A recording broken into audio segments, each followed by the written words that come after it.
As we approach the Japanese Grand Prix, it's time to talk about upgrades as the development race is set to take centre stage at Suzuka. And with the way this year's racing calendar is scheduled, Japan is the destination for most teams to introduce significant upgrades. And I'll give you all the information regarding these said upgrade packages, right from Red Bull and Ferrari to RB and Kick Sauber. So don't go anywhere. But before getting into the bigger part of this video, I just wanted to thank you all for the support on the channel. We recently surpassed 7,000 subscribers. It's all because of you guys. Your views, your comments, your likes, everything inspires us to keep creating and delivering the best content we can. And we are extremely thankful for your continued support. So, if you are new here, go ahead and subscribe. It means a lot to us. Let's start the Japan GP upgrades video.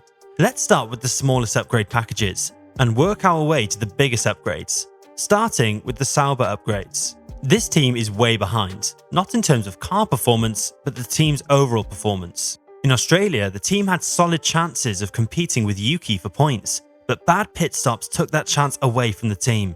Pit stops has been the team's biggest problem this season, with them having an issue with the cross-threaded wheel nuts not engaging properly with the team's pit equipment. If you ask me, that should be the first upgrade the team should be making.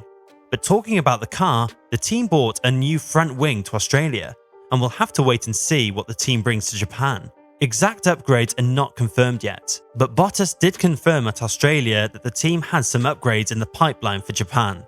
Haas is also rumoured to be bringing some upgrades. Not confirmed as of yet, but the team is eyeing Japan alongside Ferrari to be an upgrade destination. Next, let's take a look at the medium-sized upgrade package of Aston Martin. The team in green had a troublesome start to the 2024 season.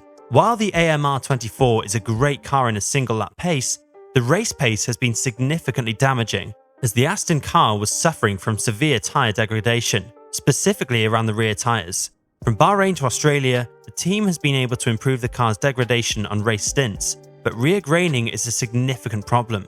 Overhearing team radio, this improvement has been made by drivers switching between brake bias settings, but that seems to be just a temporary solution. The Aston car also suffers from the worst tyre wear on tracks, which has high-speed corners, which indicates that this is an aerodynamically induced problem. So to work on this, the Silverstone-based team will be bringing upgrades to Japan, specifically around the car's floor edge and floor fences, to rework the air distribution to the rear tyres. Now, let's take a look at the teams that are bringing the biggest upgrade packages here, starting from Red Bull. Red Bull will be bringing upgrades to Japan, and this is said to be around the side pods of the car. At first, it was rumoured that Red Bull will turn up with an upgrade similar to the Mercedes Zero pods, but I'm here to tell you, this is not happening.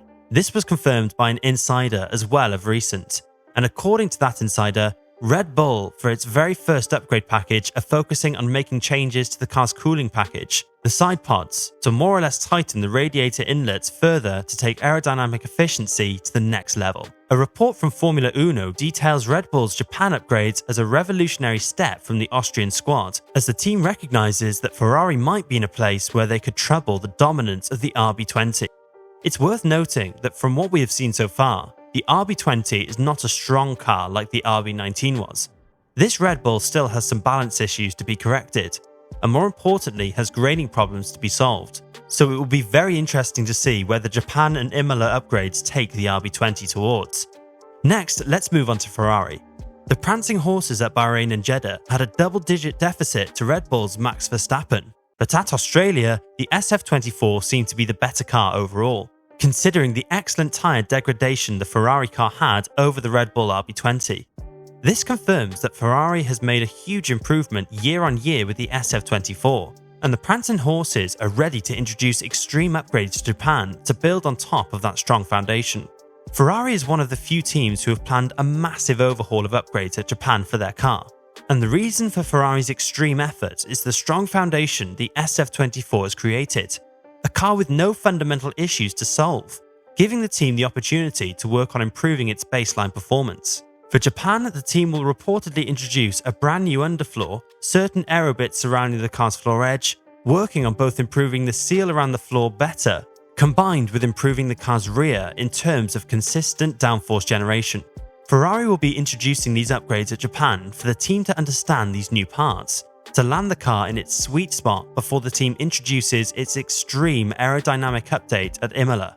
According to team principal Fred Vasseur, the current SF24 is version 1.0, and engineers back at Maranello are already working on version 2.0, which is said to consist an extreme cooling package with tightened radiator inlets, similar to Red Bull's RB19 update at Hungary last season, with many more to follow.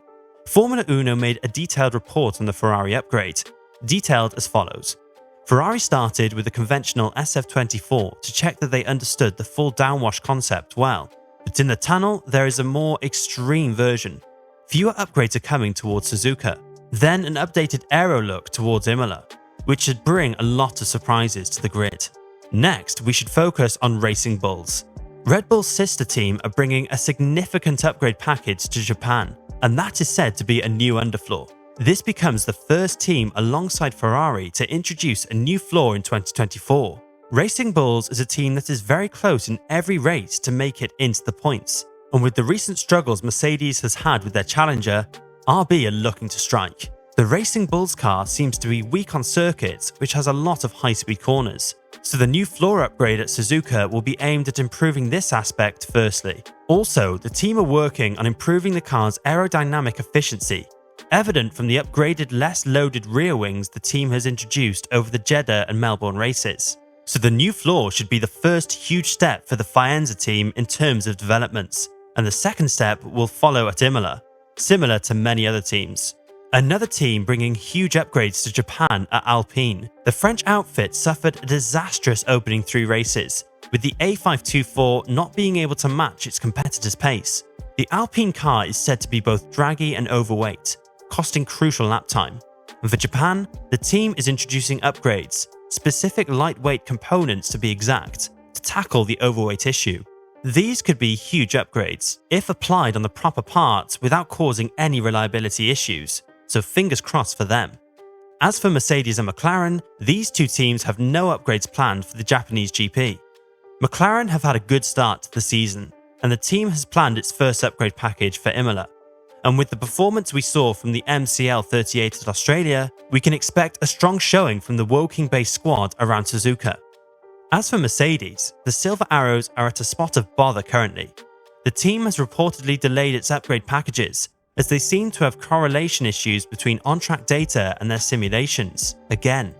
For Japan, the team is again set to experiment different setup options similar to the Australian race weekend, to determine the best path to develop the W15 in future races.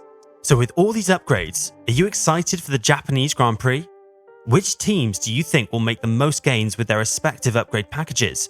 We are very much into your thoughts and perspectives in the comment section down below. And on your way down, don't forget to subscribe to the channel to get notified of our future uploads, to keep yourselves up to date about the 2024 Formula 1 season.